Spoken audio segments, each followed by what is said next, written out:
And we are live. Good evening, everyone, and welcome to the stream. I hope you're all doing well and that the beginning of the week is not too rough on you. I see already some people already here. Alex Afro, Basibom, Mitilu, Royal 101. Welcome, everyone. I already see that there's a discussion in chat about the latest events in Russia and whether the EU will actually do something. So Ryan 1 is just pointing out that already people are criticizing the EU because not enough is being done against Russia after Alexander Navalny just got sentenced to 2 years and a half, if I got it right. Feel free to correct me in chat. But yeah, well, we can't expect a reaction of the EU on the dot. Personally, I have my doubts that the EU will take strong sanctions against the Russia after this. But wait and see what happens during the next council. It's going to be interesting, and there will be a lot of political pressure, no doubt about that. Since next week there's going to be a plenary session in Parliament, I would not be surprised if there was a resolution on the matter. But like I said, let's wait and see. So tonight we're gonna lie back and relax. So grab a snack, a drink, and let's get going.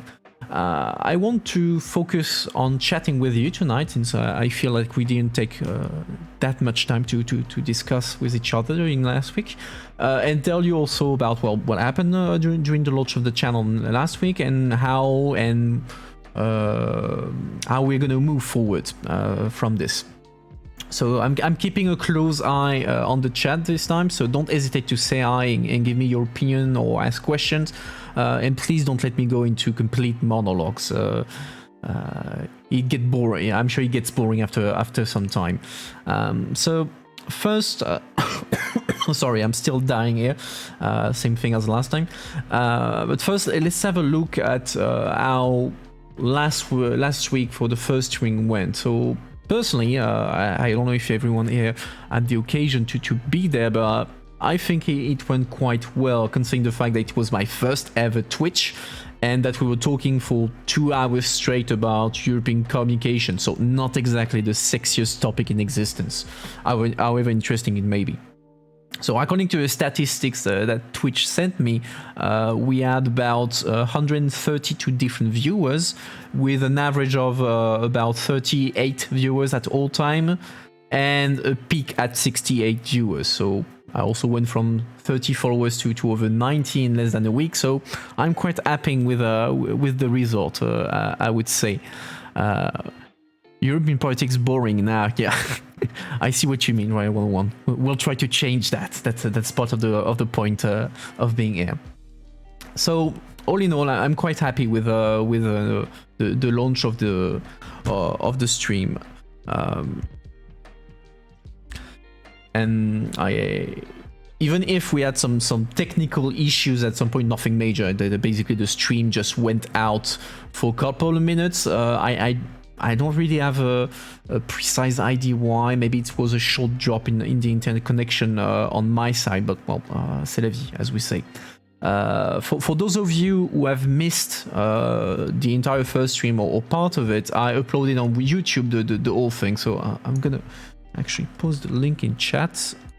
That way, everyone can be up to speed. That's it. So the videos you will see is in 2 parts because of the Twitch disconnection, but in the future, hopefully it should be okay, because now I'm recording the stream separately from Twitch, so it should be a single file. So from this you can deduct that I will post on my YouTube channel the interesting streams that I do there. It's really annoying, this cough. Annoying for you, I imagine. So yeah, for instance, I'll post there the interviews that I will be doing on the channel, but unless something amazing happens, I would not be posting like streams like tonight where we're just relaxing and chat. I may post on Twitter the next day like a short summary of the highlights if there were any, but nothing more. Let me know in the chat if that's something that you think is interesting, or if you find just having everything on Twitch for the time being, even if the videos are just kept online for, I think, for 2 weeks, I believe, and then it gets deleted. So yeah, coming back to the stream last week, I really liked the guests that we had. They all had different background, whether they were from the commission or academics, and they did not always agree. So it was good. It created a bit of a debate. That was good. And cherry on top, and it's also part of the reason I chose them. They're super nice and funny people, so that makes everything even better. Actually, I learned that before the stream started last week, and one of them mentioned it then on live. But I can't believe that actually 2 of them were playing the game and doing the stream on their phone. I genuinely don't know how they managed to do it, but well, kudos for them. So I asked at the end of the previous Twitch stream some feedback from you, and I did receive some thank you. And one point that came back a bit was the idea of the balance between the gaming and the discussion. The idea being that the time for discussion was perhaps not long enough for deep conversation, and at the same time the gaming part, the gameplay was not dynamic enough for those who are more interested in this part. So there might be some adjustment to make, but let me know what you think. So events like last week, like I mentioned them, won't be every week, clearly not. It will be more something that we'll be doing once a month. So I will probably schedule the next one at the end of the month. So I'm thinking probably the 23rd of February. I don't know yet who I will invite, what we will be playing, and whether or not I would put like an agenda for discussion. But I have to think about it. As well, let me know if you have any ideas for games that'd be fun to play as a group. So Brian11 is saying that you got to leave early because of work tomorrow. Okay, starting on Switch is never easy because building the community takes time, and you're confident that you will make it on Twitch. Well, thank you very much, Brian101, and have a good one, and good luck for work tomorrow. So moving on to the future, so to say. So like I explained last week, I want to do interviews on stream, like inviting people such as EU experts, MEPs, lobbyists, commission officials, you name it, anyone with expertise really, to talk about their job or particular policy, basically to help you understand what the Eurobubble is about, and also so that you can ask them questions. Concretely today, concretely first, it means that MEPs or any other guests would be coming for an hour to talk about what they do and their priorities, and I also want to have streams that are dedicated to specific topics to get a bit more like in depth. However, for this specialized discussion, I don't know yet how I will organize it. One thing I'm wondering is whether I'm going to do like one single big stream with like a debate, or several smaller streams where everyone can say their piece and it doesn't turn into a fist fight. Like for instance, something I'm thinking about doing is tackling the topic of the EU agricultural policy, because that's one of the biggest budget. Well, actually, that's the biggest budget in the EU budget, and there's a lot of debates and polemics around it. So I thought it would be worth it to do something about that. And I know that I want to ask the Commission like to come and tell us what the EU does in the field of agriculture in the EU.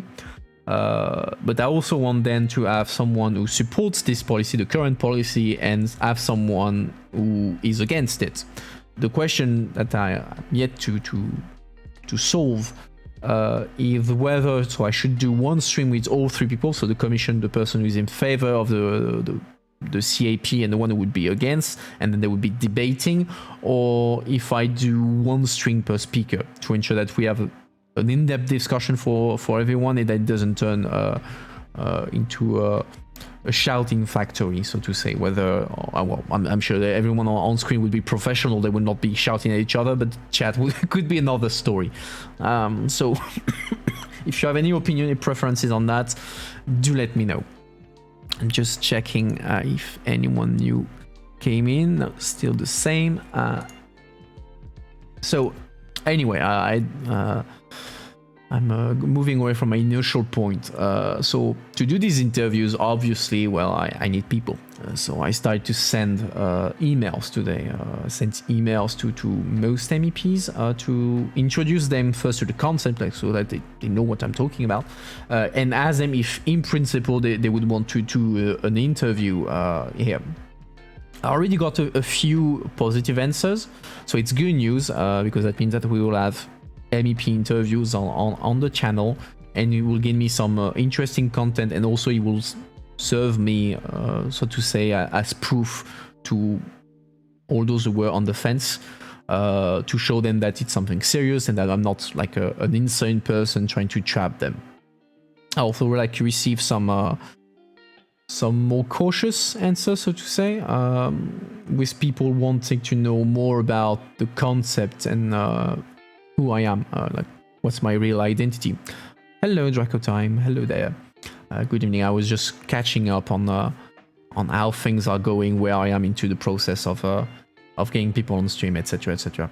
So I contacted not all, but most MEPs to ask them. Hello, Vision for you. So yeah, I was receiving also more cautious answers, and that I completely understand. Let's be honest. As an assistant or as an MEP, I would also be cautious about someone coming out of the blue asking me to do an interview, especially on a platform that I don't necessarily know. So I just hope that my own explanation of why I want to stay anonymous at this point, and that it's a private initiative, so I'm not like a journalist or it's not part of any media, that all this will not deter them from accepting the principle of coming to talk and discuss with you all. But then again, like I said, I had some positive answers, so we will get something probably, hopefully in a couple of weeks. Like in a couple of weeks, the first MEP will be coming up for you to see. I also need to get a hold of like some people in the commission to get them to come to present some policy on stream. Vision for you say, I think if you build a bit of reputation as a non-insane person, people will come. Yeah, I agree, and that's a bit of the struggle, and that's why I'm quite happy that already had I don't want to say that many, but some positive answers, and that's the positive thing that I have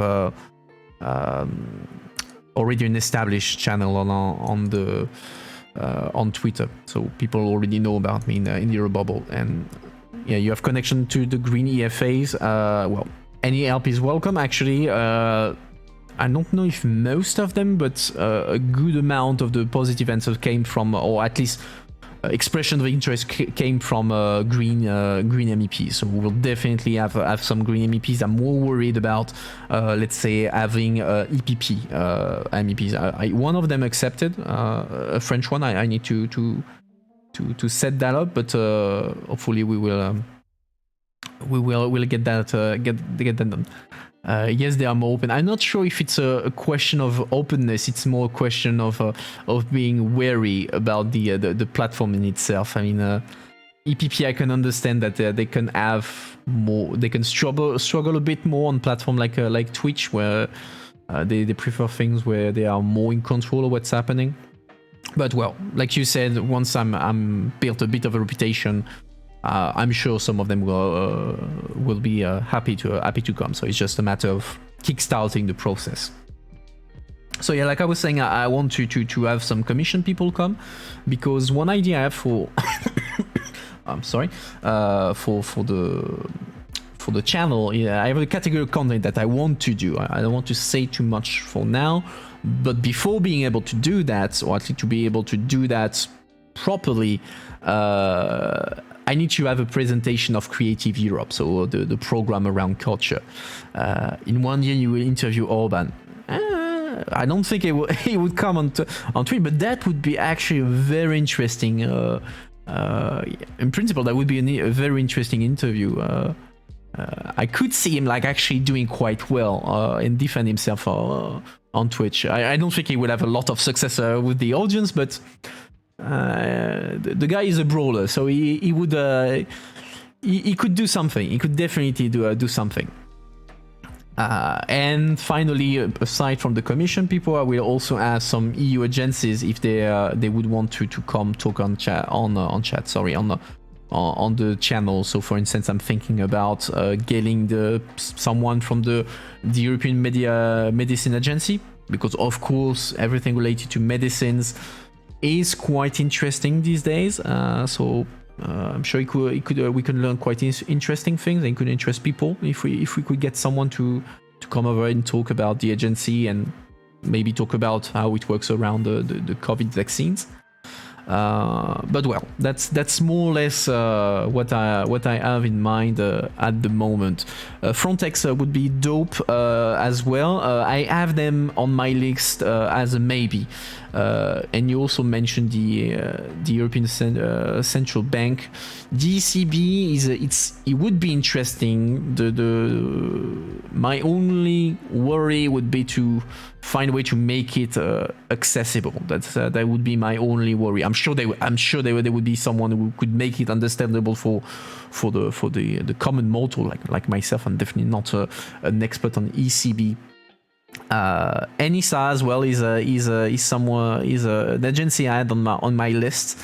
So you're suggesting Juan Lepasa. I do not know him. We'll check him out afterwards. And hello, by the way. But yeah, ENISA was also on my list. But yeah, it's now a matter of sending the emails, convincing to do that. I already have a bit of a backlog of emails with the MEPs, because well, as you know, I do that on the side, so I can't really do that during the day. I have to do that in the evening, so it takes a bit of time, but I will get there. I will definitely get there.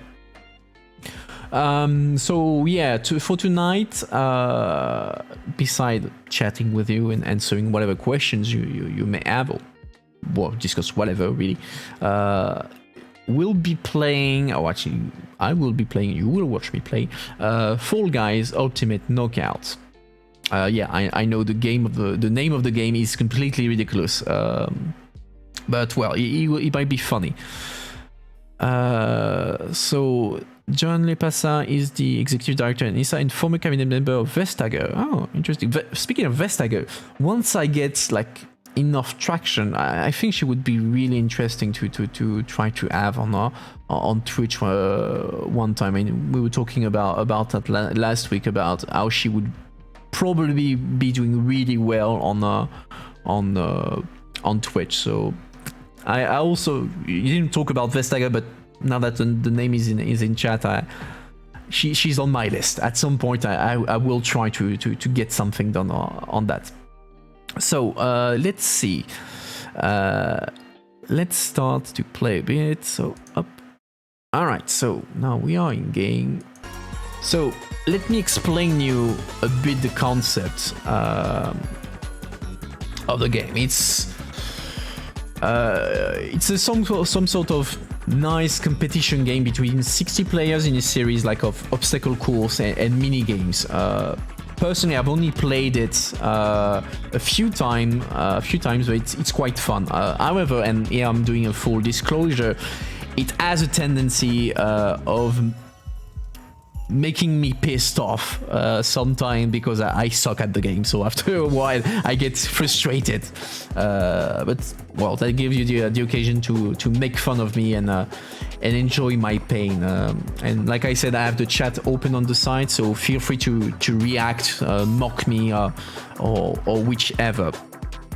So I see NL saying that indeed Vestager would be interesting to talk about DSA and DMA. So DSA is the Digital Services Act and DMA is the Digital Markets Act.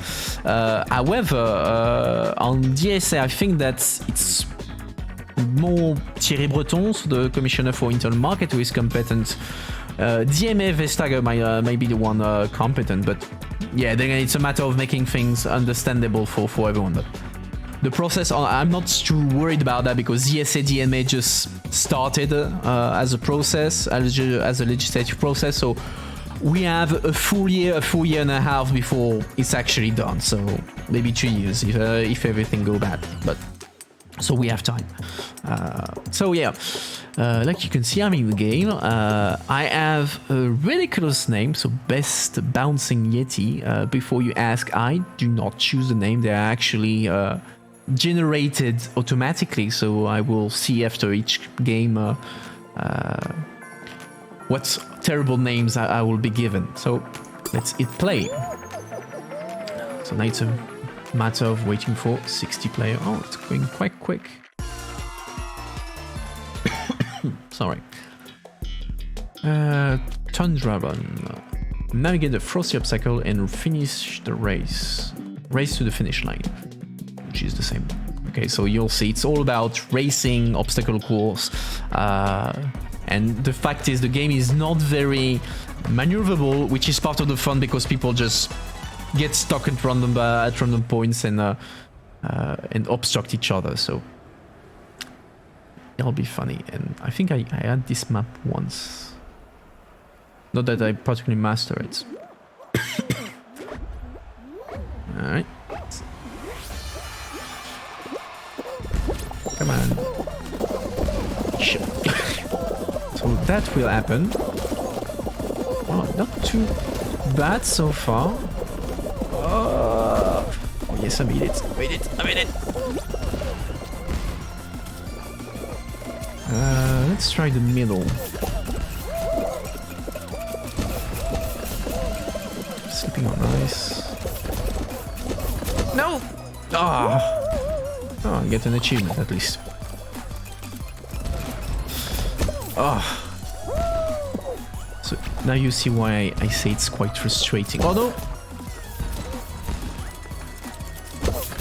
With my luck, I'm gonna be disqualified on the first run.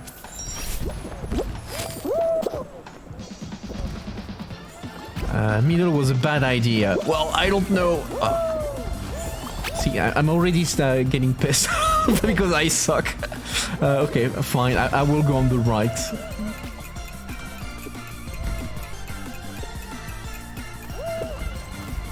Only 9 of them, 12. Got it.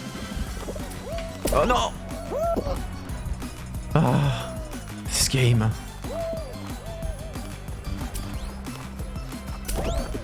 No, no, no. No, ah. Why did I choose this game? Please remind me. Oh god. Why me? Okay, I'm gonna be disqualified for sure. Yeah, you see. How do you go? Okay, so let's agree to never talk about this in the future.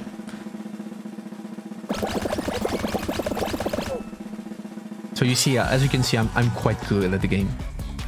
Yes, escape, exit show.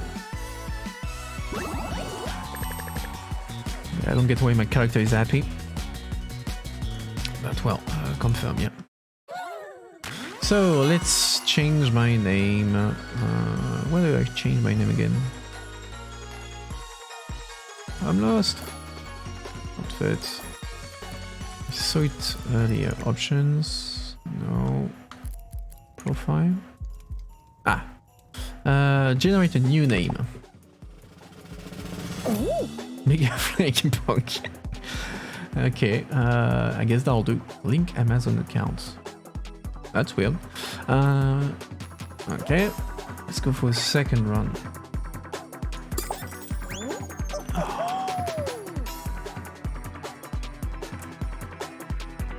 But yeah, in the first like answers from MEPs, actually some of them were like, oh well. Actually, I received an email from one of them like just before the stream saying, oh well, my MEP is not exactly.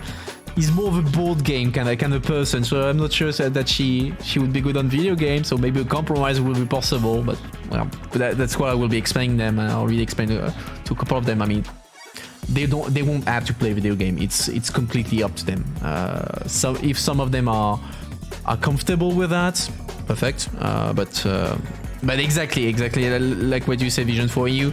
One compromise I was about to propose is to try to see if we can play a board games in a virtual manner. That way, she can play something which is original, and rather than a plain interview, while being comfortable with it. So that's why I will say to her office to get it through. Do a virtual museum tour. Oh, actually, that's not a bad idea. Virtual museum tour. Oh, yeah, definitely something to dig. I mean, I could see something around that. I have an idea about that. So, thank you, Vision, for you, because actually that's something I had not thought about, and that I can use. Okay.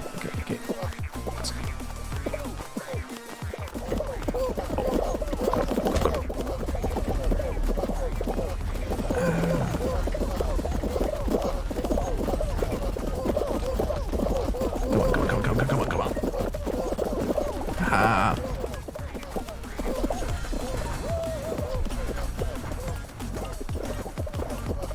Okay, so far so good. No, I had to jinx myself. Come on. Another way. Okay, I'll take that. Hey! That was way easier than before. There's hope for me.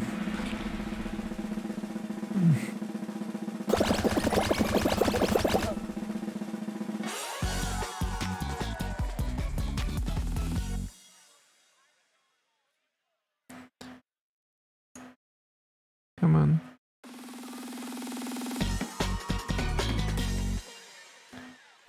Neganel says another group of guests could also be the attaché of countries. I thought about that. They're usually young and they all work on the same issues. Yeah, that's something I thought about, something similar, at least to introduce people to the idea of to the concept of permanent representation, how it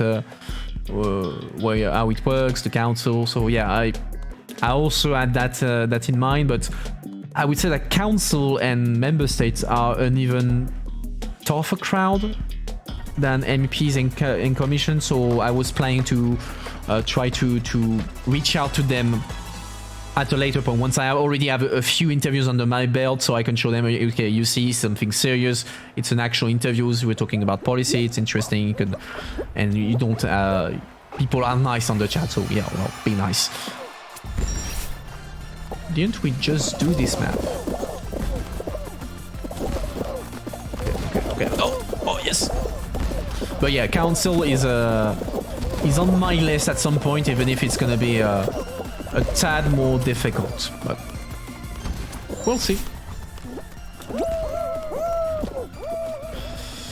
You share your channel with Dutch PV. Not sure if they're watching. Well, if they are, welcome, and if they're not, we'll get them there.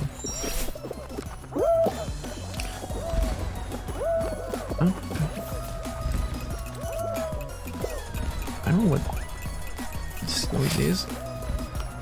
Ah, here comes my dreaded parts. Okay. Get off! God damn it. Why me? I hear that Timo Vulcan. Oh no! Oh, in the hole. Come on. I hear that Timo Vulcan is actually good at this game.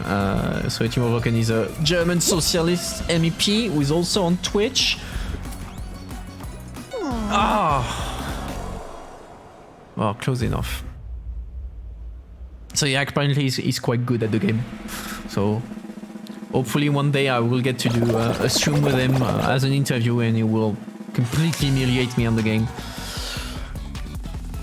which I will be nice and professional about. Actually, no, I'm not a sore loser. Usually, when I understand why I lose, I'm not a sore loser. I have 1 crown, yeah. I have no idea what I can do with it. Probably buy cosmetics, but yay. No, I don't want it. Okay, confirm. Profile. New name. gifted blue kitten. I can rock that. Blue kitten, you say? Okay, let's see. Can I be blue? Is there some blue? Yeah, there's some blue. Might be a kitten. There's nothing that says kitten in there. Yeah, well, that's blue enough, I would say. Alright.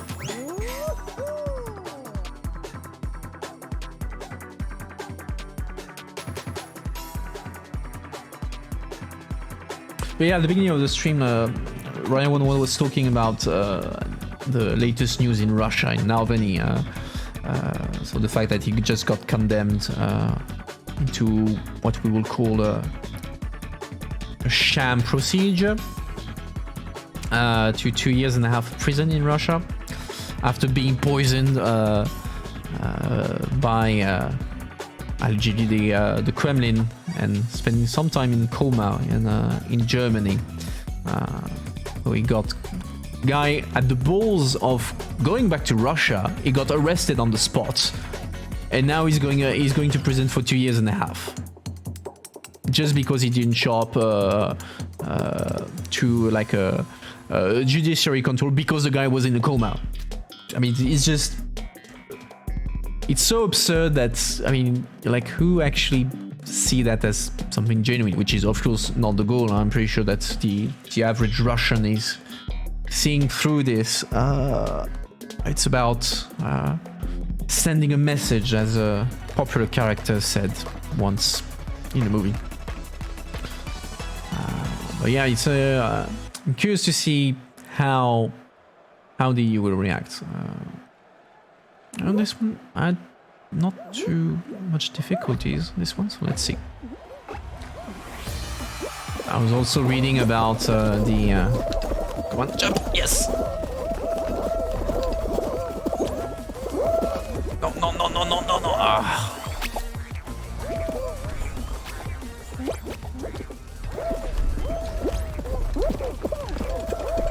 Get out of the way! Get out of the way! Get out of the way!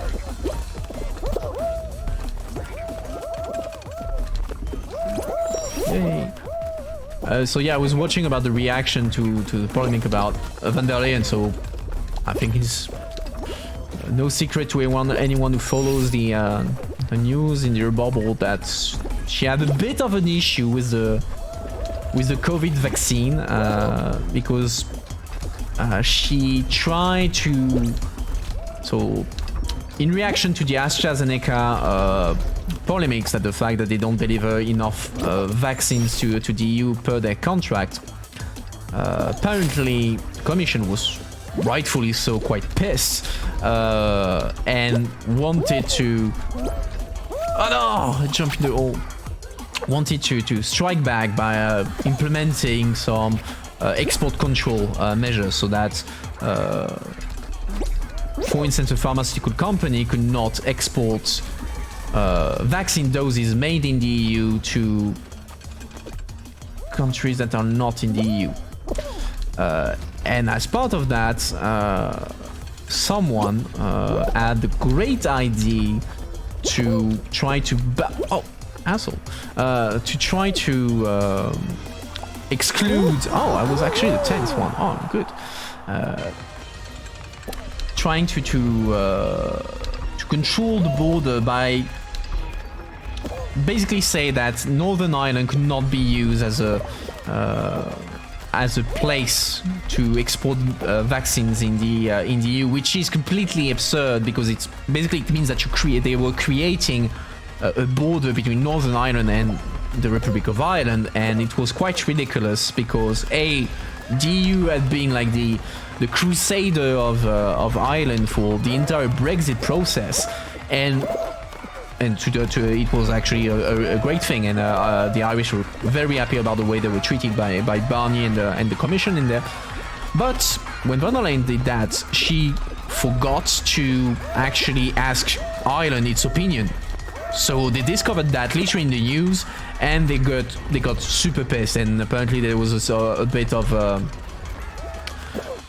push inside the Commission, so not everyone was actually aware what was actually in the Commission proposal, and that they were not aware about the impact on on Ireland. So today van der Leyen went to the parliament in the group meetings, so the internal meetings in each political groups, to explain herself as to this, let's call it for what it is, this actual fuck up.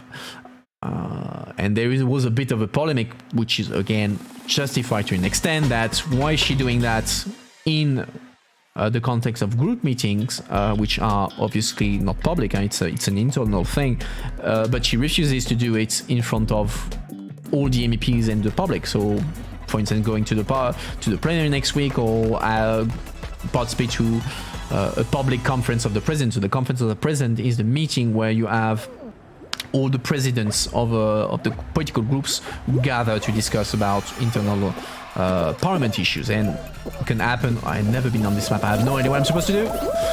Okay, that's going well.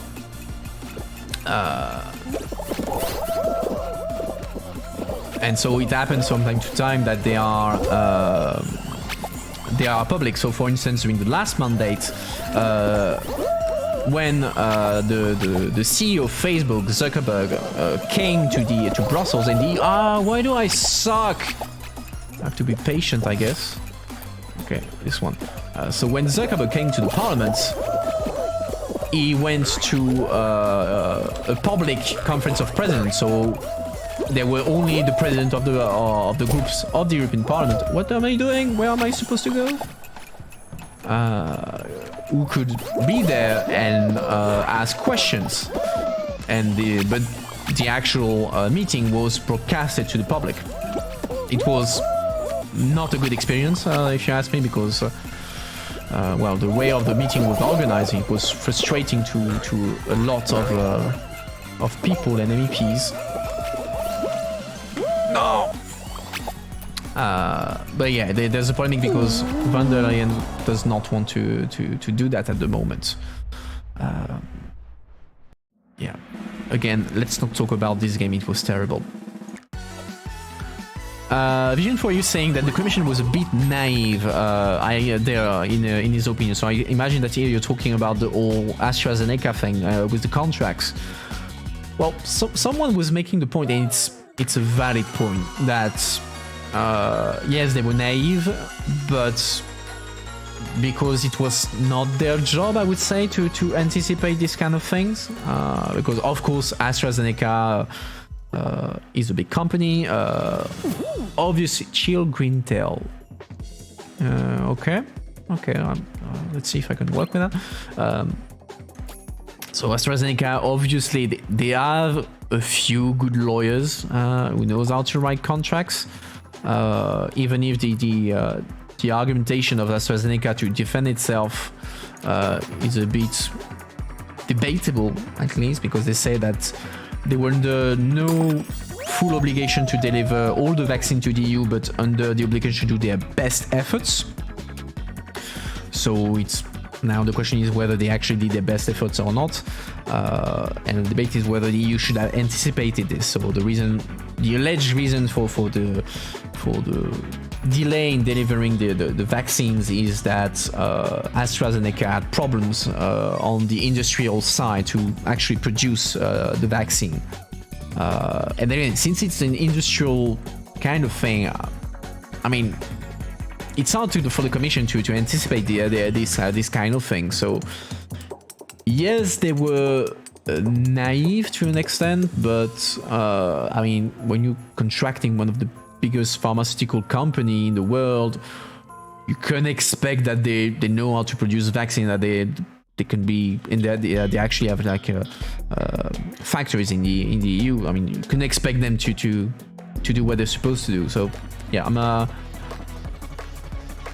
I would not be so harsh on the Commission, even if the Commission is definitely trying to save itself from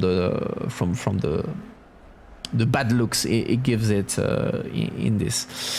So Vision for You says, yeah, the legal argument is bullshit. I mean, the fact that there is just a limited production capacity and AstraZeneca has already made contract with other customers. Yeah, I mean, the real question is not whether they were able or not to produce the amount of vaccine, because I couldn't believe that they could not produce that many vaccine in such a short time. The real question is whether the EU was mistreated in the sense that the vaccines that were produced were given to other countries that paid the vaccine for bigger price, or that contracted earlier. The contract that was published by the Commission seems to show... Oh, okay, I survived that. What? Okay, I did not survive that.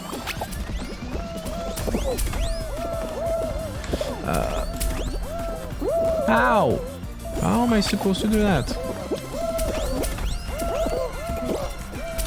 Yay! So the contract that we published seems to hint that there was no possibility legally for AstraZeneca to give the vaccines to someone else because of price or because they had prior commitments. But in any case, yeah, I could hear the argument that they had troubles with producing the amount of vaccine, but does it make its best efforts? I'm not a contract lawyer or specialist, so I'm not going to take a definitive stand. But yeah, it does make the EU look bad, especially in the context of Brexit, because the UK, which took the contract for a higher price 3 months earlier, is way more advanced in the process of the vaccination, way ahead of the EU. So Negan L saying the contract stuff did not look good, but can happen. Agreed. The follow-up wasn't handled very well. The Northern Ireland debacle, Article 16 comments, etc. Yeah, completely. Clearly the Commission saw the political problem there and wanted to find a scapegoat and a way to politically answer that. And they fucked that up, clearly. Or at least Van der Leyen in its communication fucked that up. Come on. Come on. It's just about jumping at the right time. Okay, I'm just gonna... Okay, I'm being actually bullied by the game. Thanks, game. Oh, I'm usually good at this one. Well, I'm definitely not gonna win this one, but... Yay, I'm not the last one.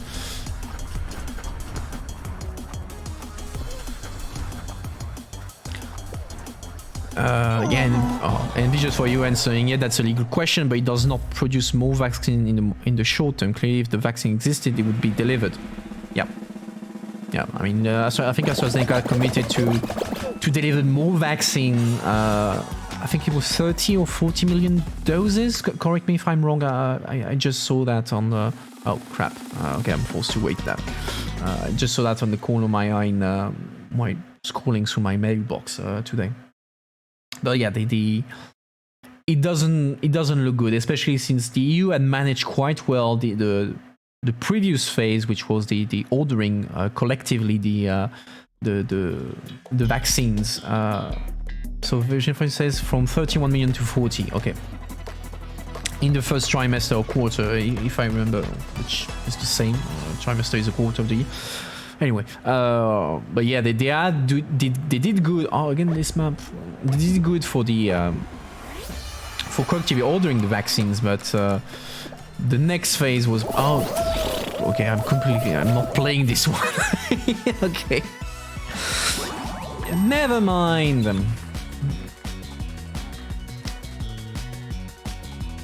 Yes, I confirm.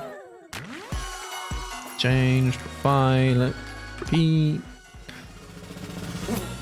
Zanny laughing bolts. I have bolts. I can work with that. Actually, I have bolts. And actually, I don't like this color. I prefer my original one.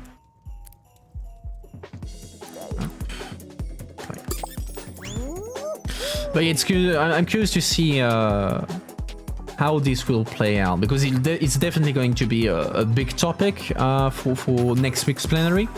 And I expect that there will be a debate on that, a public debate on that, and that von der Leyen will have to explain herself. Apparently, there were discussion yesterday evening, whether she was throwing the trade commissioner, so Valdis Dombrovskis, under the bus by saying that he was the one in charge of the whole dossier, and so saying, oh, it's his fault, not mine.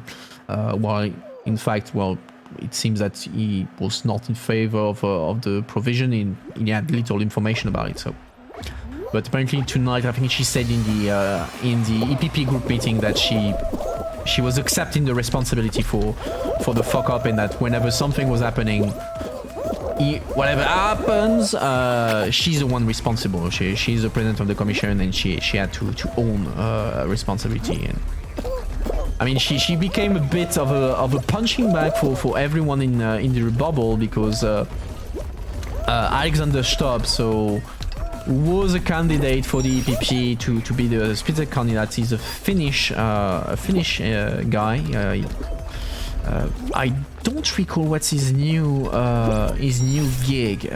So feel free to tell me. I have a lapse in my memory right now, but he did throw some barb to von der Leyen without naming her yesterday by saying that the role of a leader is not to throw their team under the bus, but to own the mistake, because they're the one responsible, and then only afterwards, let's say, sort things out with the team. So clear message to von der Leyen, and also Juncker, who, I mean, anyone who follows me on Twitter will already know that I'm a big fan of Juncker. The guy is an absolute badass. So Juncker also threw quite a bit of shade on von der Leyen. So she's definitely in hot waters, and she has to save herself. Okay, I'm good. Yes! No! Yes! Not like that. Come on. Yes! And next week we'll tell if she managed to not to save her skin. She's not going to resign over this. Let's be reasonable and realistic. Oh, I made it. Yeah. Can I do it? Oh no! Juncker is a legend, only outdone by Elmar Brok. Oh, Elmar Brok. So, okay, so for those of you who don't know, Elmar Brok was kind of a legend in the parliament. He was the oldest serving MEP. He was MEP from 1979, so the first time the parliament was elected, not democratically, but during universal voting. I don't know. I don't remember at the moment the English word. Sorry for that. So from 1979 until 2019, he was an MEP non-stop, if I recall well. So the guy was a legend for being like a long-serving MEP, mighty honking puppy. All right, I guess I'll do. But he was also famous in the bubble for being a monster, an absolute monster. The guy had a short temper, and he was known for mistreating his assistant like crazy. I mean, from what I've been told, there had been articles about that whenever there was the whole discussion about bullying, harassment at work, etc. And there were stories about basically hearing him yelling at his staff from, like, you can hear him like from the other side of the floor, or like the assistant like being wary to make sure that in his office, on his desk, there is nothing solid, because so that they would not be hurt if he was to throw stuff at them during the day. I mean, we are at that level of crazy. So yeah, the guy was legendary for that. And I think that this reveals actually had a role in costing him his seat in 2019. He was he seemed to lose the CDU, so he's a German EPP. He was a German EPP member, so the CDU did not give him a place on the list. And I think he also played a part in the fact that he lost the function of president of the. I always forget if it's a Young European or the federal.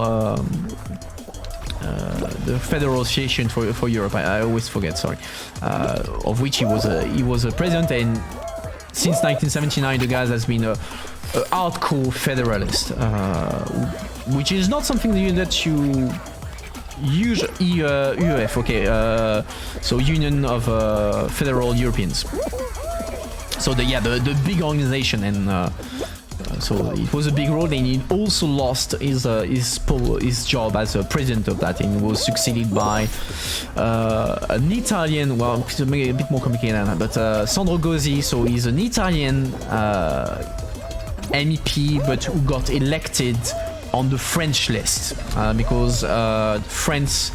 Macron was pushing for the transnational list, so the idea that you should not have list of MEPs, one per country, but instead only a single EU-wide list of MEPs, so that the idea being that citizens get used to see names and MEPs from other member states.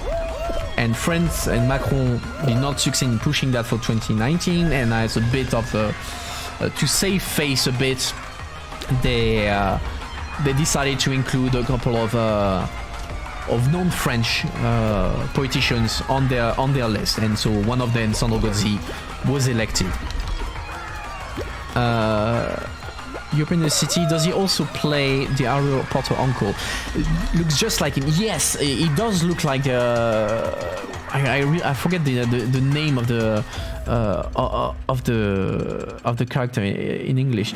Personally, I find him to be a clone, a lookalike of Ron Swanson from Parks and Rec. Look at a picture of Ron Swanson. I'm gonna write the name. Sorry, the sound's gonna cut for a second because I'm leaving that. Ron Swanson. Check a picture of the guy. Put it next to the picture of Elmar Brock. They are clones. They are actual clones. Nick Offerman is the name of the actor. Yeah. But you can see as Ron Swanson, he has a signature mustache that you can see also on Elmar Brock. And while we're talking about Elmar Brock, and I'll see Audrey saying that Alexander Stubb is the director and professor of the School of Transnational Governance at the European University Institute. Okay, thanks, Audrey. So yeah, we were talking about legends. So yeah, Brock is a legend, not necessarily for good reasons, I would say. But Juncker is also a legend. I mean, I love the guy. The guy doesn't give a shit. That's great.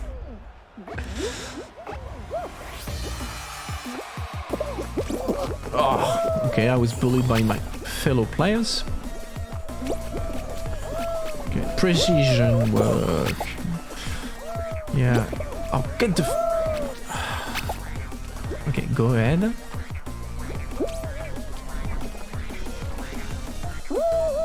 Why do I try? Why do I try? Oh, come on! I can't be that bad. Oh, another EU legend, Varis Varoufakis. Okay, so this one is indeed a legend. Not like me at this game. So Varis Varoufakis was the economy minister of Greece back during the Greek crisis, the economic crisis. So when the euro collapsed more or less, and there was discussion whether Greece should be kicked out of the EU, of the euro.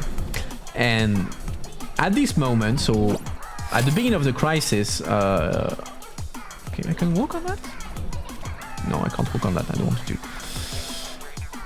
So at the beginning of the crisis, it was an EPP prime minister who then got kicked out after the election, and the far left with Alexis Tsipras got elected, and he took as his economy minister Varis Varoufakis. And Varis Varoufakis is an odd character, so to say. He's an economist by trade, but a bit of the he's giving himself the style of the rubble kind of economy minister. Like he's wearing a leather jacket, he doesn't wear ties, that kind of thing. So you can see the style. And basically during the negotiation in council on how to save Greece and the euro, since Tsipras and Varoufakis could not get this way because they wanted like to force Germany to accept like a common debt and to basically erase the Greek debts. He had as a plan to a bit sabotage the EU and the euro. Basically, his bet at some point was, if you don't save us, we will take all of you down with us. And it was actually his scenario, and it led to epic fights with the German economy minister Wolfgang Schäuble, who is now the head of the Bundestag, so the German parliament. I don't recall, but anyway, he was the German economy minister, and they were fighting like crazy back then with Schäuble in the German bee on the border of kicking Greece out of the euro, and Varoufakis throwing oil on the fire, ending up up until to the point where the Greek prime minister, so Alexis Tsipras, had to cut Varoufakis loose because, let's say, the guy was just insane. He was ready to just wreck everything just to make a point. So he got unhappy that Varoufakis did not follow him in his game of Russian roulette with the EU, and he created his own political party, which is DiEM25, if I recall well. So he established himself in Germany, oddly enough. I think as a bit of a provocation towards a German, and I'm not quite sure about his platform. I think he's about like direct democracy, that kind of stuff, but I haven't looked in a while into the program of DiEM25. But yeah, Varoufakis is also a famous figure in the bubble, and not one that is appreciated. I mean, the guy was just loathed by most people, and it's the terrible thing is that actually they blew it, because when after the beginning of the Greek crisis and there was the election, and so the far left Alexis Tsipras was elected as prime minister, there actually was goodwill. A bit of goodwill on the side of the EU partners, whether it was in council or in parliament, because it was the first time they were in power. I guess we'll do that. And they had a strong anti-corruption platform. They kicked out the guy who actually was behind the Greek crisis. And people were ready to give them a chance. Now, it doesn't mean that they would have done like anything that the Greek wanted, but there was political goodwill, and the gung-ho and very provocative way that Tsipras and Varoufakis approached the negotiation at first just destroyed any kind of political goodwill that existed towards them, and they got, let's say, they got humiliated, because during the entire negotiation, this the council was making an offer I don't remember the precise offer. It's way back, and I'm not an economist.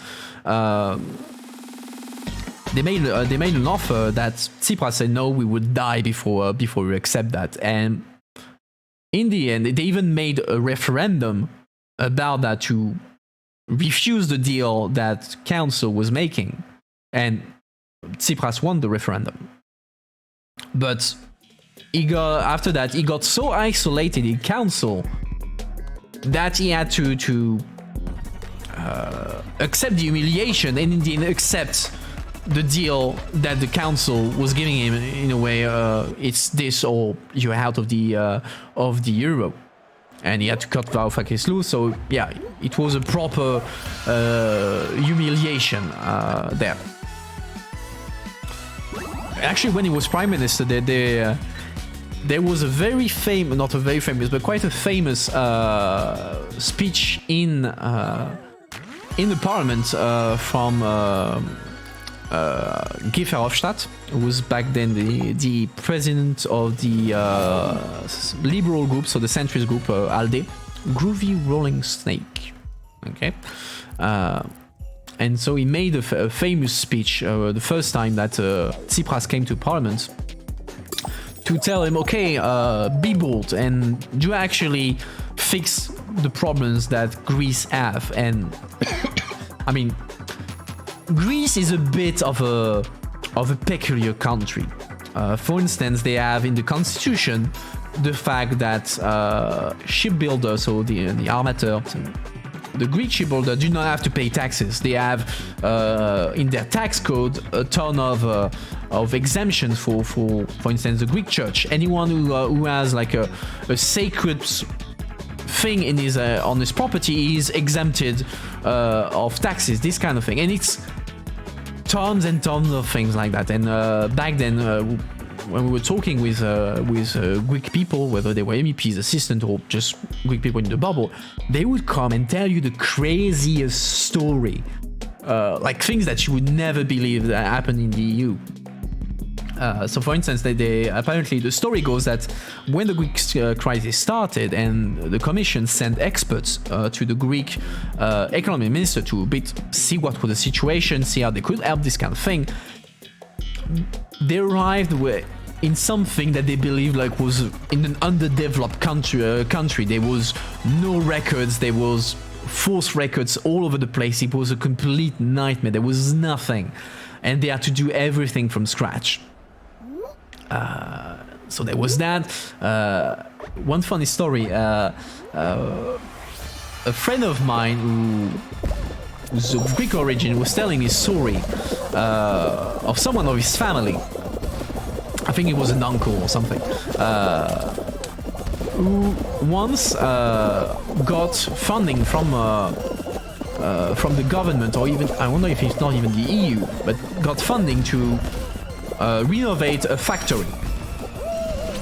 And actually what the guy did is he took the money and used it to build himself a villa. And the sneaky thing he did to throw off people during control is that actually in front of the front of his villa was a fake facade of the factory he was supposed to build, so that anyone who would come to see that would not see a villa but the facade of an actual factory, which is batshit insane. I'm sorry to say it, but I mean, when he told me the story, I was like, what the hell is this country? Winner for you asking, what is going on with Verhofstadt, by the way? He was supposed to be the president of the Conference for the Future of Europe, but not now. And how is the relationship with Macron?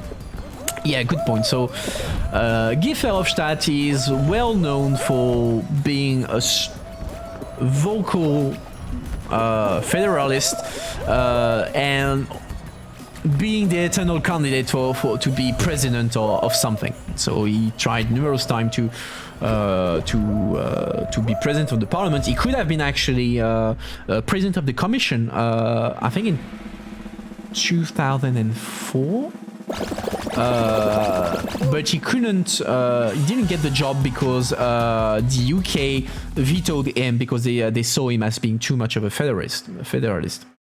No, I don't want to cancel. I want. So yeah, he's famous for that. And when Macron emerged victorious in France back in 2017, of course, everyone was fangirling around Macron back then. And Guy Verhofstadt was quite keen on using that because Macron played the whole I'm outside the party, I don't belong to anyone existing. So he said, I'm not part of ALDE and I will not join ALDE. So I will not join the political group of Guy Verhofstadt. I want to create something brand new.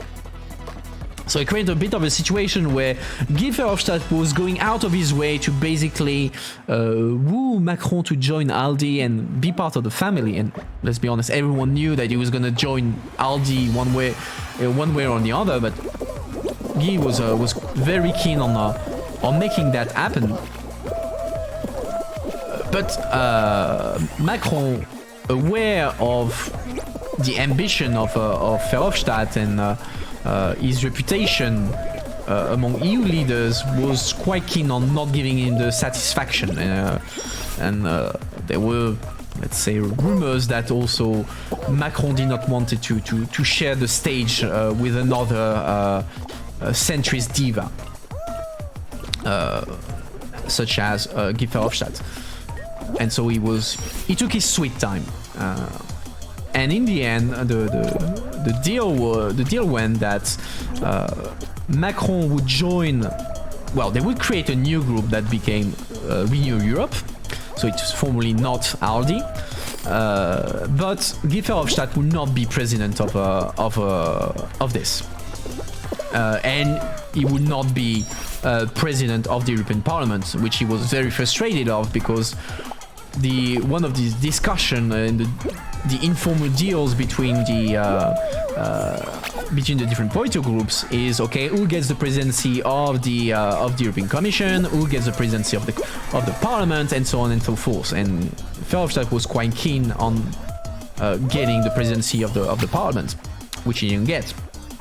And to assuage a bit the fact that he was not president of the Parliament, he was not anymore the president of ALDE/Renew, it was decided that, well, as a consolation prize, they would give him the presidency of Macron's baby, the Conference for the Future of Europe, which is supposed to be like this inclusive conference with citizens to talk about the future of Europe.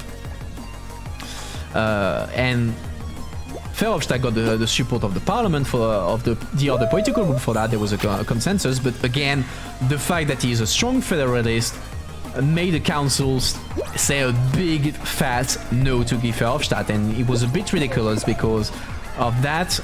There was no progress on who would be president of that bloody conference, and I'm starting to hate this game. It's ridiculous because it was supposed to be starting when last spring of 2020, and we are beginning of 2021. It still hasn't started. Well, partly because of COVID, but also because they could not agree on the president for this damn thing. And now the compromise that we're heading towards is that there will not be a single president for that, but rather a common presidency from von der Leyen, Charles Michel for the council, and David Sassoli for the parliament. So triumvirate, so to say, of the institution to lead the conference for the future of Europe. And these three presidents would be under control of another, like a subcommittee to decide to, let's say, drive the process. And it seemed that Verhofstadt would be part of this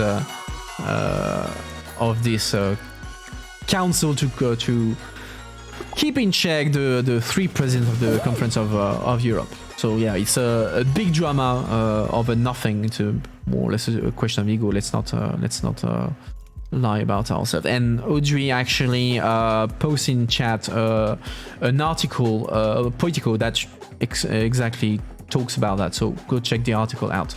So now I'm on Silly Secrets Ill. Okay.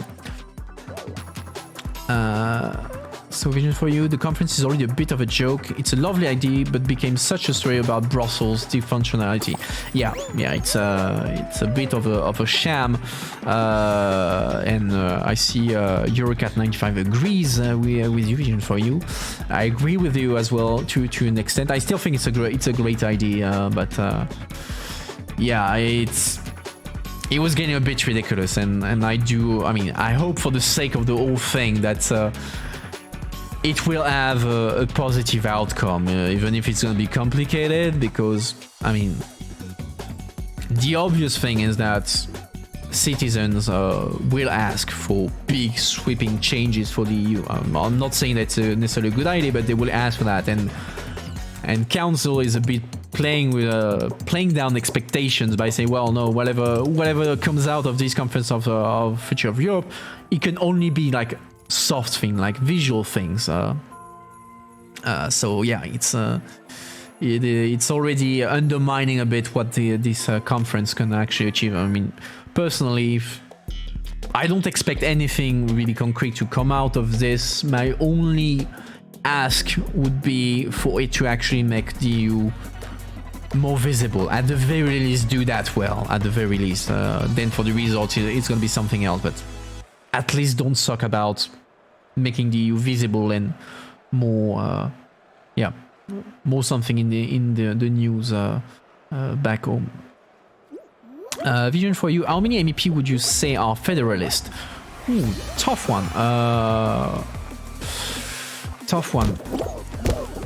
Not many, I don't think so. Most of them you will find in Aldi. Oh crap! In Aldi and the Greens, I would say, because it's more in their DNA. There's a doesn't mean that the other are not pro-European or anything. The majority of parliament is very much pro-integration, pro-European, pro-whatever you want, but not federalist, because they don't think the EU should manage that many issues. It's not ready. It's not the proper level to do this kind of thing. I'm gonna lose, aren't I? And I would agree with them to be perfectly honest. Oh, I won. To be perfectly honest with you, I would agree with them. Back when I arrived in Brussels as a young, wide-eyed student, I was a big federalist. I wanted the EU to be a federation because I thought it was the only thing that made sense, etc., etc. And that's really one of the things that drove me towards the EU. Now, with a bit more experience under my belt, I would disagree. I'm in favor of and then again, that's me. You feel free to agree, disagree. I'm not saying my vision is absolutely right. It's purely an opinion for the context of the debate. But yeah,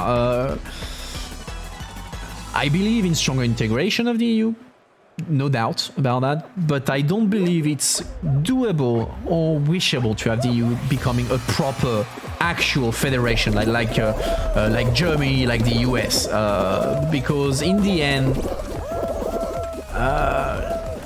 okay, let's do like that. In the end, if you were to do that, with all the different in culture, in languages, and stuff like that, I mean, it becomes more of an empire than anything, and empires don't exactly have happy endings in general. So that's why I have doubts about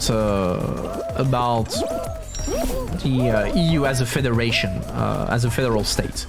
And if it was to happen, I would not see it happen before like the end of the 21st century at the very least. And you would have like tons of questions to ask, because how do you deal with the army? How do you deal with taxes, etc.? Because we already harmonized at the level quite a lot of competencies. And the one that remains strictly under national control are actually like the hardcore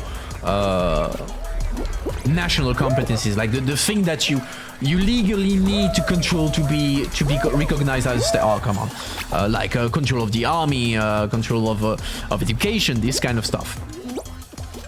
I don't see the member states giving up on that anytime soon. And again, I'm not certain it's necessarily. I don't think they're necessarily wrong about that. So the Spinelli group has 72 members, so I guess that is the number. So the Spinelli group is indeed a group within the European Parliament, an informal group that regroups federal MEPs. So there are 72 members. So yeah, you could assume that there are at least 72 members. With this reference number, I would say more about 100.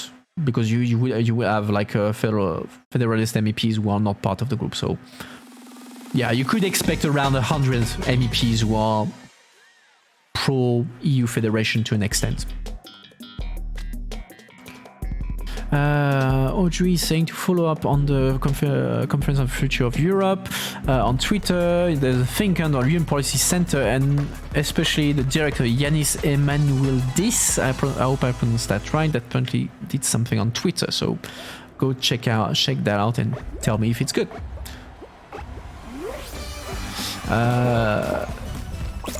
What you find incredible is that in the Bundestag there are 179. I qualified? Oh yeah, I qualified. Sorry, I got confused because of the color. Oh yeah, it's a different kind of game. Okay, I'm not gonna help my team there. So you're astonished that there are 179 members of the Bundestag, so the German parliament, who are members of the EUF, so the Union of European Federalists. Which is surprising, but at the same time, not, because in Germany the EU is seen as the not the safeguard, but the way for Germany to exert power. And I mean, obviously the Germans are very much aware of the influence that they have on EU policy.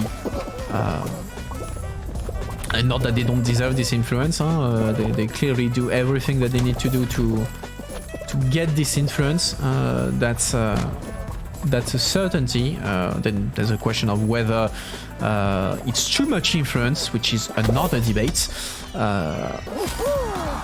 But yeah, I'm actually not that surprised that there's that many UEF members in the Bundestag, because I mean, up until the AfD, so the far-right group emerged in Bundestag, I mean, everyone was pro-European, strongly pro-European, apart maybe from the far left, so Die Linke. So yeah, no, I'm not surprised. I'm not surprised.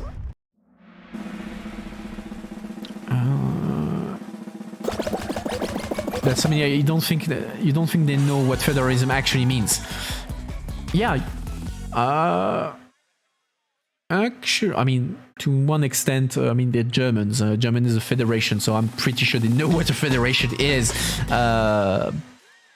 But yeah, I think it's more about the political intention, the political message. I mean, if tomorrow you were giving them, okay, here's the constitution for European federal state, I'm not certain all 179 of them would vote in favor of that constitution. Are they okay? What am I supposed to do? Don't fall off. Okay, I can try to do that.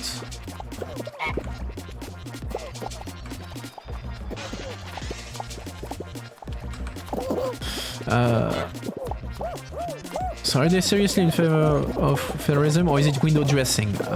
As you said, pro-EU and federalists are still quite a step. Yeah, it's about the political message. It's about the political message. I'm pretty sure it is. which makes sense. Then again, it's a message that that makes sense, especially in the German context. So yeah, no, I'm not surprised by it, and I don't blame them for that.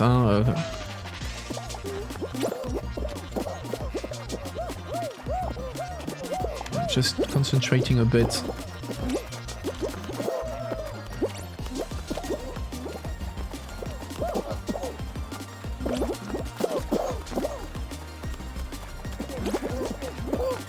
I would say this game is rather easy. Don't jinx it.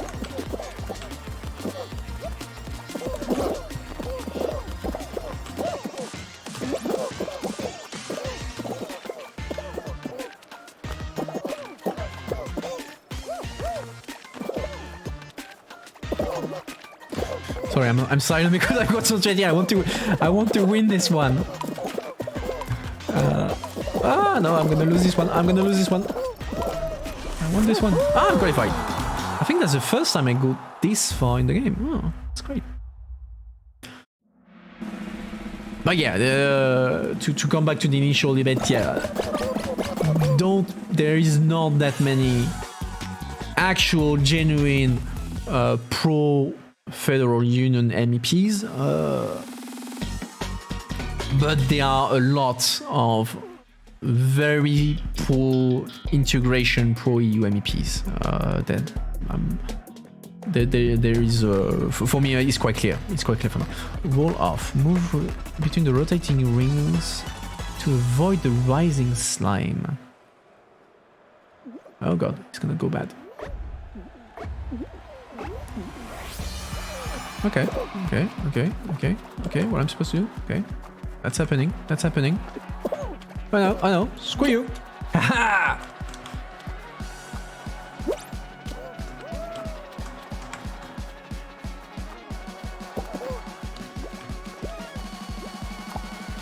Is there a pattern or is that? Come on! Oh! Totally meant to do that. I'm good. I totally did not panic. Oh, actually, that's quite fun. That looks hard. That's not easy. Just get away from me. No! Screw you! Leave me alone!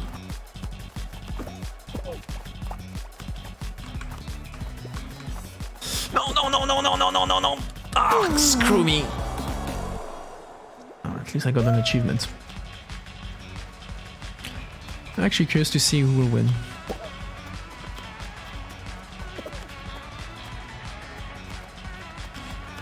And yeah, I think that if you were to try to round up the pro EU guy, you will find them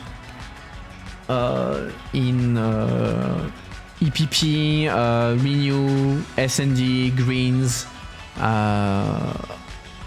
and maybe to an extent, a small extent in GUE. Maybe. GUE, I tend to put them on the borderline of Euroscepticism, depending on which delegation you're talking about.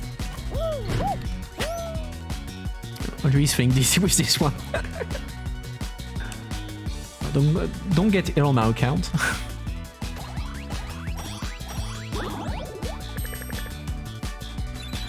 Yay. No, I don't want it.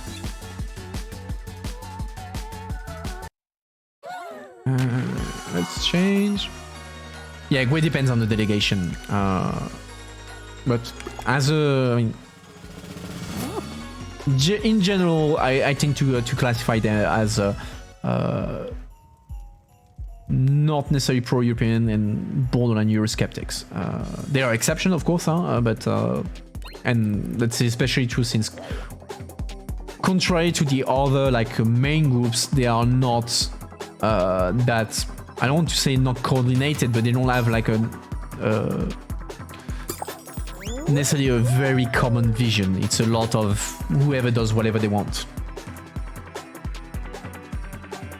As long as it means healing on the other. I mean, it leads sometimes to funny situation. once. So there was a file I was following in Parliament that got finished at it was a legislative file, and so we were at the stage where we were getting the final vote in the European Parliament in the plenary.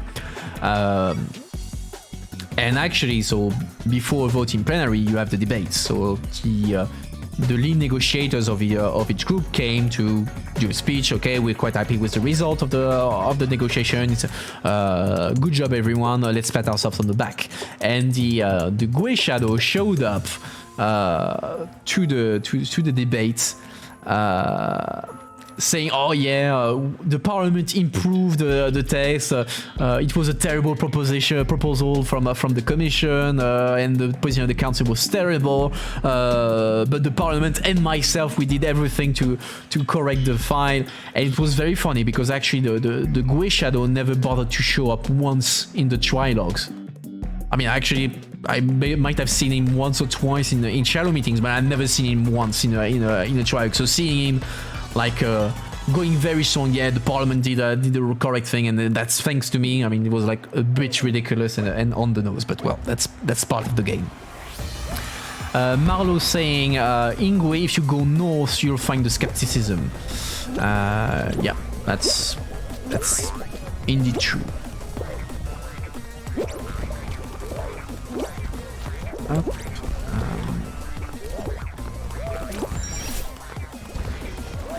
And even if you go east in the GUE, because there are still a few people who miss, oddly enough, the USSR in the Communist Party. So yeah, you have a few of them who actually see the EU as some kind of a capitalist plot against citizens and that kind of thing. So it's a bit of a Back to the Future when you listen to them, but everyone has an opinion. I mean, they got elected, so I guess that they are entitled to have this opinion. Oh, god damn it. Well, they are right or wrong. Vision for EU. Holy shit, I didn't see that one. I know Spanish MEP, they are the cutest. Okay. I'm not going to judge. Oh, god damn it. I'm not going to judge on whether the Spanish or who is the best among. Okay, it's a really bad path. I need to go on the side. And I'm definitely gonna lose this round. Oh, come on. Oh, yeah, I lost. They tend to have domestic fight in the parliament. You mean? Well, to be fair, every delegation is doing that. I mean, the Spanish, sometimes even more so whenever you're talking about Catalonia, or also Venezuela, of course, because Venezuela is a bit of a pet peeve of GUE, who finds nothing wrong with Venezuela. That's an opinion one is free to share or not. I mean, actually, if one day you get a GUE MEP that is following that, might be worth asking the question why it's not a matter. But well, but yeah, every delegation of every group has a bone to pick whenever it comes to national politics, and somehow it creeps into the EU debates.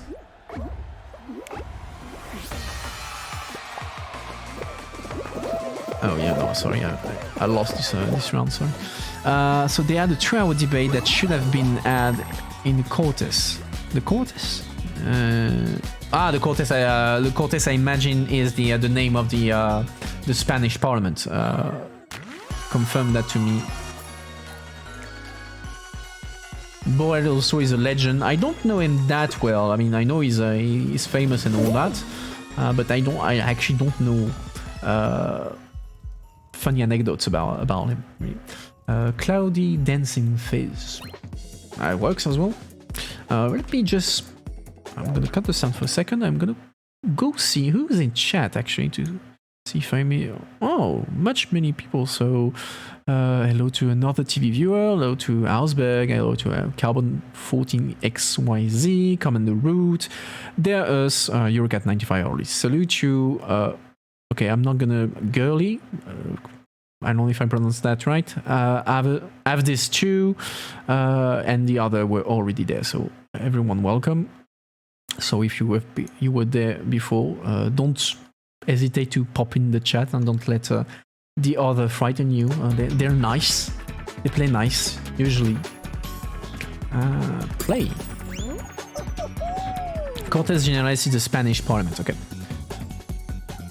Yeah, and Marlo said that it's every time Latin America is in the agenda, it's embarrassing. I mean, to be fair, if we talk about that, whenever there is Russia on the agenda, you will see the Polish MEPs go at it. I mean, against Russia, they don't have particularly a lot of lost love towards Russia, but yeah, you will see certain delegations, national delegation have preferences and priorities depending on the topic and the third country that may be discussed. And I mean, it's something that is conscious. When you're in plenary, the group chooses the MEPs also according to that, because they know that there are national sensibilities, and also it's to help MEPs get on the map at national level, because of course. So let's say you have a debate on Venezuela, on Latin America in the European Parliament.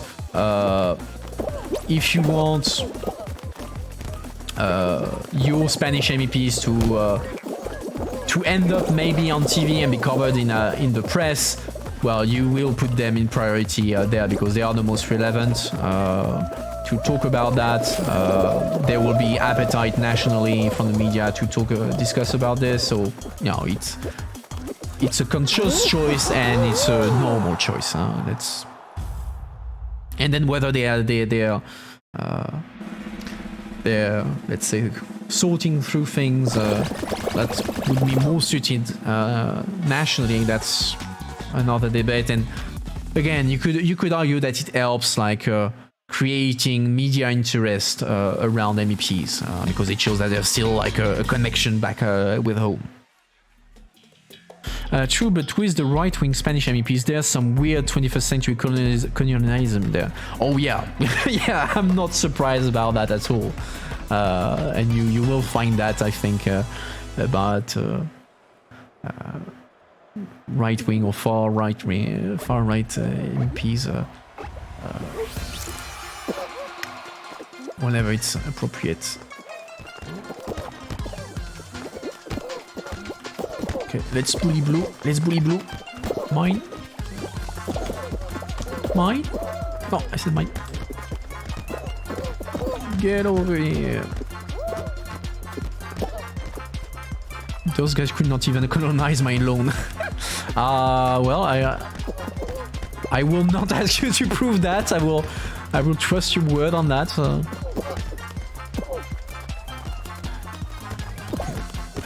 I look stupid running after a ball.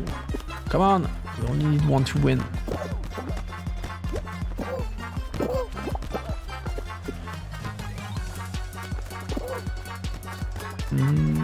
Oh, looking at the timer, it's already 10. It went fast. I think I'm gonna stop after this one. Come on, I want to play with the balls as well.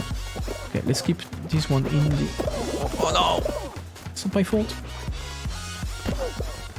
After this one, I'll be going. So in the meantime, feel free to pitch in and tell me your last words before I do my conclusion, and tell me how ridiculous I was at that, and whether for my own sake you would like me to never play this game again. Come on, come on. Yeah, stay here, ball. Stay here. Come on. 5 seconds. Yeah, we're gonna make it. We're gonna make it. Whee! Down to the wire.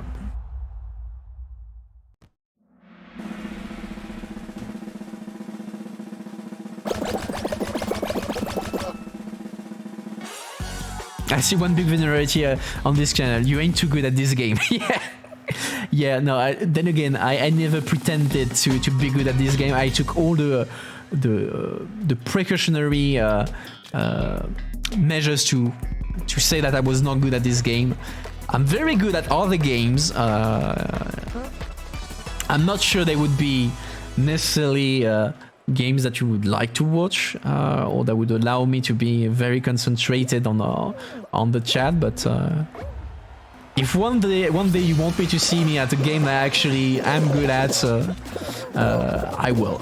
What games? I'm quite good at Vermintide 2, so that's a Left 4 Dead kind of game. I'm decent at Total War. Well, generally speaking, I defend myself. I can defend myself in shooters, except when they are like they necessitate inhuman reaction time. With Pac-Man. Oh, Pac-Man. I haven't played Pac-Man in like years. Yeah, Total War is a really good game. Actually, they were today. I was following the teasers for the new Total War game, the War Mode Total War 3. So yeah, I'm quite hyped about this. Audrey, thanks for hosting. It's better than Clubhouse, even though I still don't know you are here in real life. So bye, Audrey. Clubhouse, I know it's doing quite a buzz among German MEPs, but I actually never seen what actually it looks like. I spent way too long on Total War as a child, or I spent way too long on Total War even now. I mean, I'd be ashamed to show you my number of hours on some of my games. But then again, if there is interest, maybe we can do something. Something I would like to do is at some point like a co-op campaign on Portal. I know that Karim was there last week, was quite keen on playing games with me, so I'll pitch him to him if he wants to do like a co-op campaign of Portal. That's actually quite funny.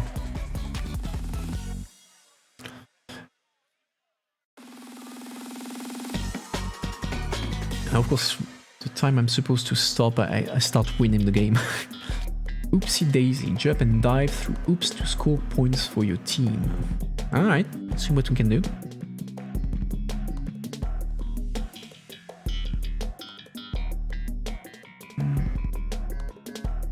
Discussing the EU and playing Total War might send the wrong message. I mean, you could do something about unifying the empire and say that it's the EU. I don't know, but well, it's more for the entertainment than anything. I don't know. Audrey, battle Karim Halal versus me. Well, then again, here it would be a co-op game, so there would not be much battle. We could screw a bit with each other. Oh, where are the bloody rings? Aha! Mine. Mine? Oh no! Get the hell! Ah!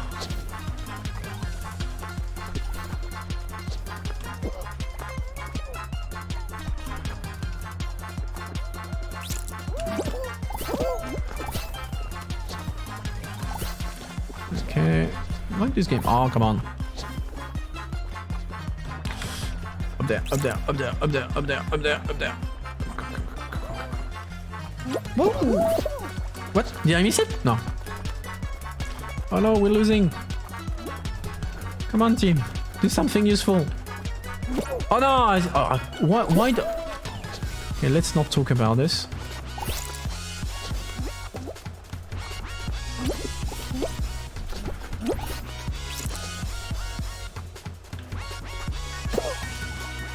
$45 for the yellow team. Okay, I think we have some pro gamers in there.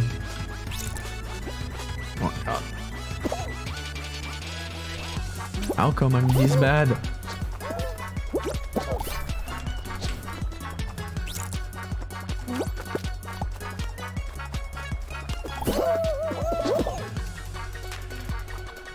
Yeah, I think we can safely say that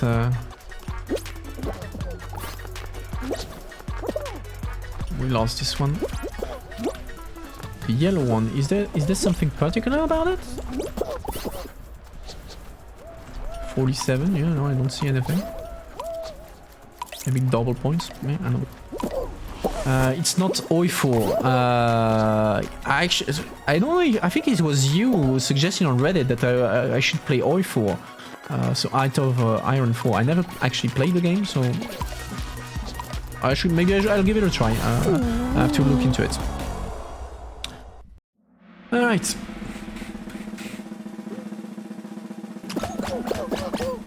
Oh, I lose. No, it wasn't you. Well, someone else made the request of playing OI4.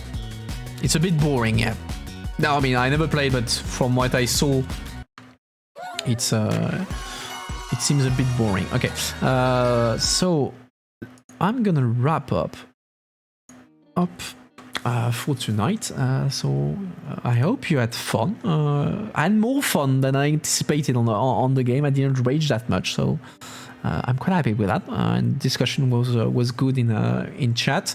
So thanks a lot to everyone for joining. Next week I'll be talking more seriously. This time I'll be talking about the job of parliamentary assistant in the European Parliament, which of course is a job I know quite well.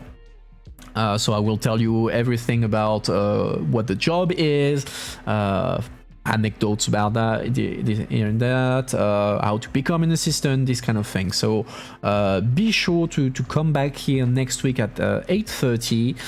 Spread the word as always about the channel.